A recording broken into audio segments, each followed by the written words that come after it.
Welcome to Elijah Plus, and today we're going to be going over the Apple press release for the iPads. And obviously from this title, after watching this, it really confirmed that I needed to make this video. And does Apple really care about iPad? And I'll answer that question later on in this video, but let's get down into what Apple has released.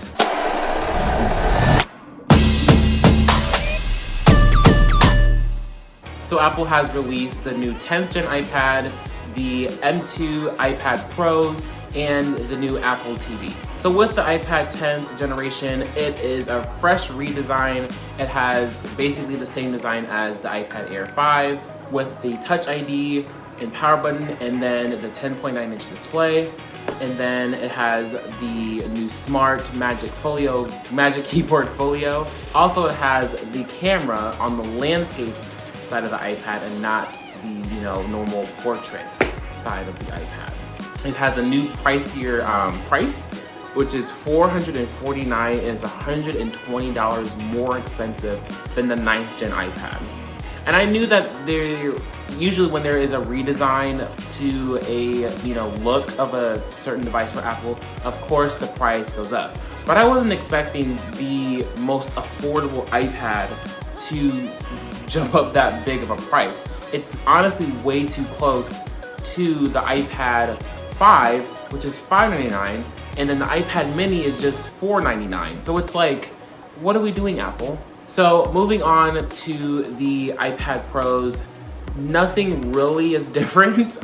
We have the new M2 chip, faster CPU and GPU performances, and the Apple M2 iPad Pro exclusive Apple Pencil Hover, and yeah, that's about it. The camera got a update to where it can record in 4K, but once again, if you want to record in that factor, you have to get the available storage that it works with.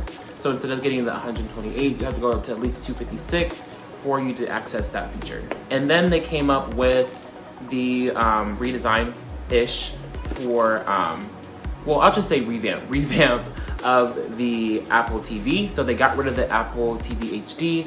It's just 4K with two different variants. So there is the $130 just Wi-Fi model, and then the $150 model for the Ethernet and the Wi-Fi. There is the $150 Apple TV with the Wi-Fi plus Ethernet and more storage. And the Siri remote is now with the USB-C port to charge instead of Lightning. So let's talk about the pros of the 10th gen iPad. So one considerable pro for the 10th gen iPad is a redesign. It has more of a modern design like the rest of the lineup. Another pro is that the camera is not on the portrait side, but now on the landscape side. So now when you're doing FaceTime calls, you can look normal instead of having on the side, and it looks like you're just weird off to the side looking at the camera. The iPad now has USB-C, so now you can use one cord to charge the iPad. Another pro is the Magic Keyboard Folio. It has a row of function keys. You can just detach it when you don't need the actual keyboard part, and it has nice 4 bold colors. So the cons of the 10th gen iPad.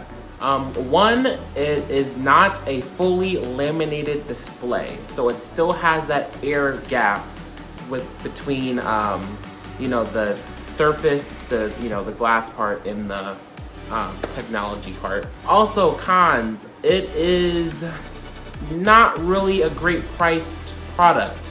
$449, like I said before, is too close to the iPad Air, and it's like just under the iPad mini, and it's really weird how they made that placement. Another con is that it is stuck with the A14 chip, and I know that iPad doesn't really get the best of the best of chips, but still, it's basically now like an iPad Air 4, and you might as well get that with a fully laminated display and Apple Pencil 2nd gen support while doing with this, with my next topic, going on to weird quirks about the iPad 10th generation.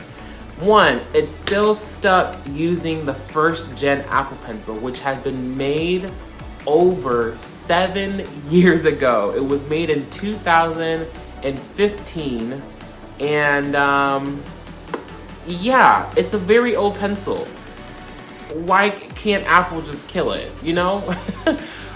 So, and to, you know, solve their situation, they added an adapter. So if you get the Apple Pencil first gen with this new iPad, you automatically get the adapter that comes with the first gen Apple Pencil. But if you already have the Apple Pencil first gen, you have to buy the adapter separately for $9.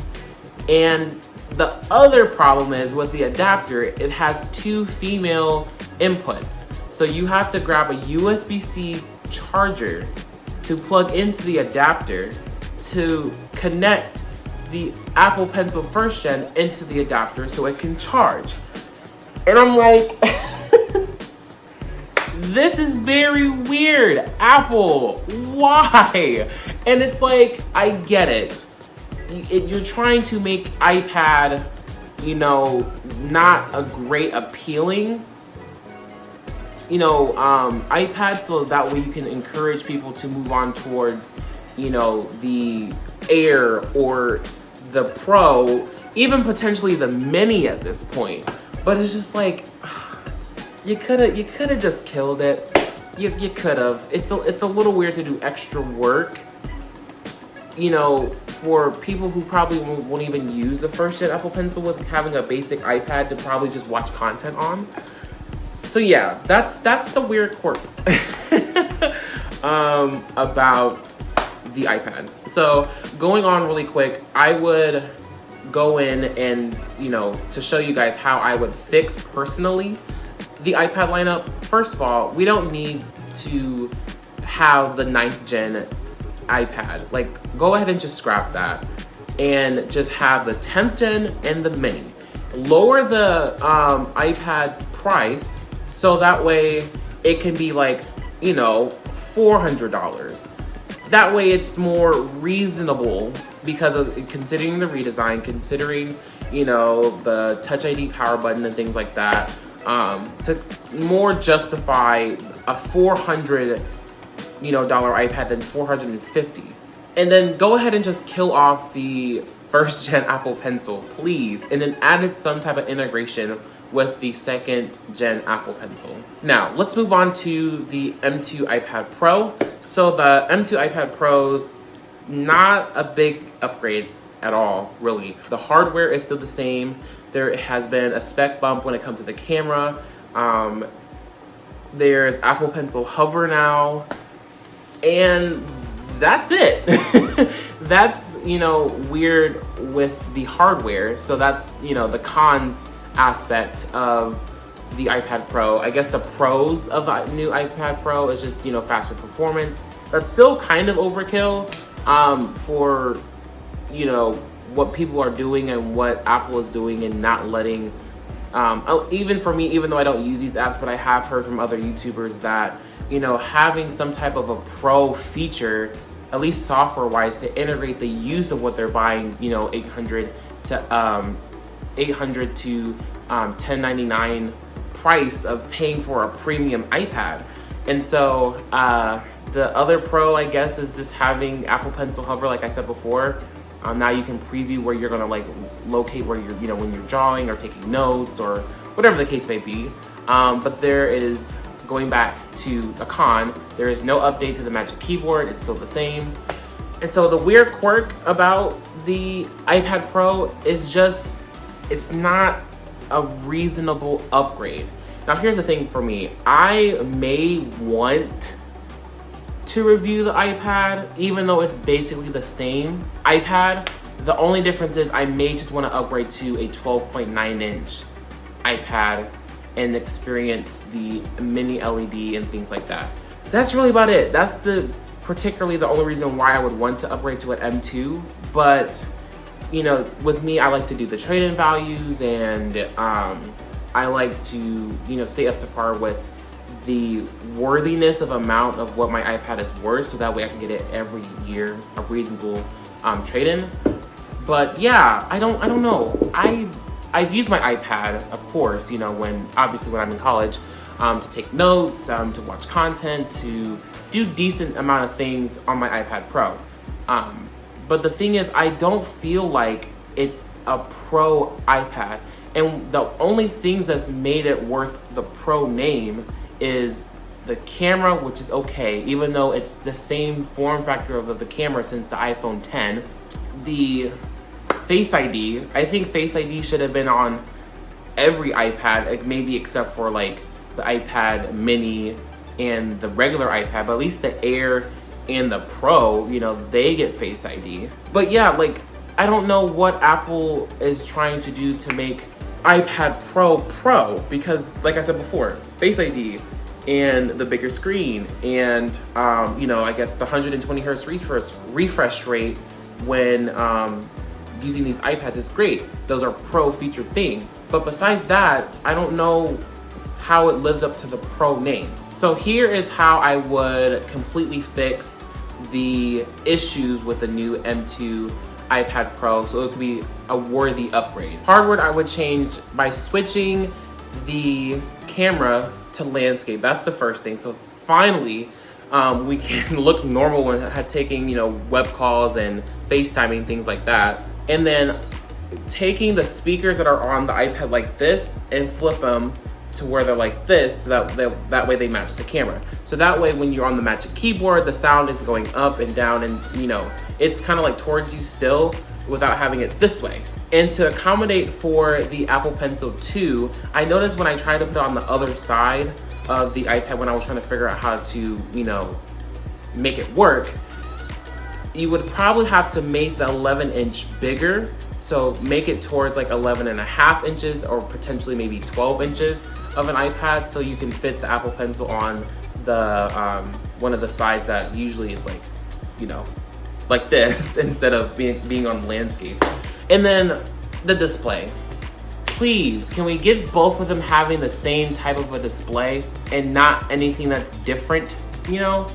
Or having them both mini LED or, you know, the rumored OLED displays on both iPads. Because I think Apple was smart when they incorporated the same type of camera features. Because it used to be with the 12 Pro and the Pro Max, they had a different camera setup and, you know, the best of the best was on the Pro Max. But when they brought it down to both of the different sizes, the only main difference is battery life and display.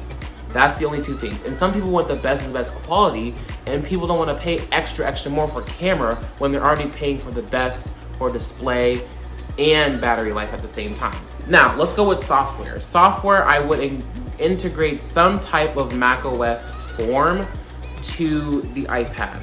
Now, hear me out. I'm not saying, you know, make macOS fit on iPad. What I'm saying is, like I said, files on the iPad is not the greatest. It's gotten better, but it's not the greatest. Having files like on macOS and its form factor is so simple. You can find information, you can find what you need, you can find the folders that you need. Whatever the case may be, you can find it. With iPad, it's a little bit harder and it doesn't really make sense when trying to organize, you know, things that you need accordingly. And, you know, for people who need it, have pro apps that people can use on iPad so that way they can use the power of these chips and these iPad Pros efficiently. Honestly, and this was my personal opinion that I think Apple should have done that I'm so upset that they did not do, and that was incorporating a new design factor for the Magic Keyboard Folio for iPad Pro. So that way when I don't need, I would have bought that instantly. That way when I don't need the physical keyboard, I can just have something that props up instead of buying a smart folio case and the keyboard. I would have just, you know, bought that and called it quits. So I would have added that as a new keyboard accessory for my iPad Pro. The next is battery optimization for iPad. I don't know why iPads take so long to charge, but they do. They take forever to charge. And there's no battery optimization for iPads because, you know, with everything else. Literally, they came out with the, you know, the Apple Watch battery optimizations. So I feel like iPad is always the last one to lag when it comes to certain features. And then, last but not least, calculator in general. They should have had a calculator app because if we finally can have weather, they should have added the calculator. something stupid that they should have already implemented.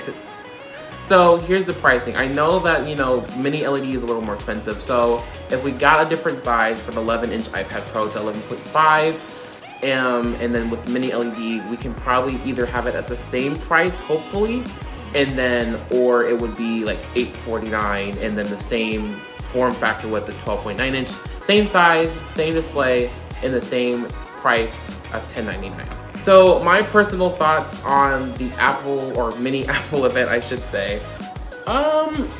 It was interesting. It's an interesting video that was released, and I kind of don't know what Apple was doing. And was simplifying that choice of, once again, getting rid of the iPad 9, bringing the iPad 10th gen price lower, getting rid of the Apple Pencil 1st gen, please, is some of the things that I would do if I were Apple. So yeah, does Apple really care about iPad? I don't know. To the extent of, I believe iPad has so much potential. I love my iPad.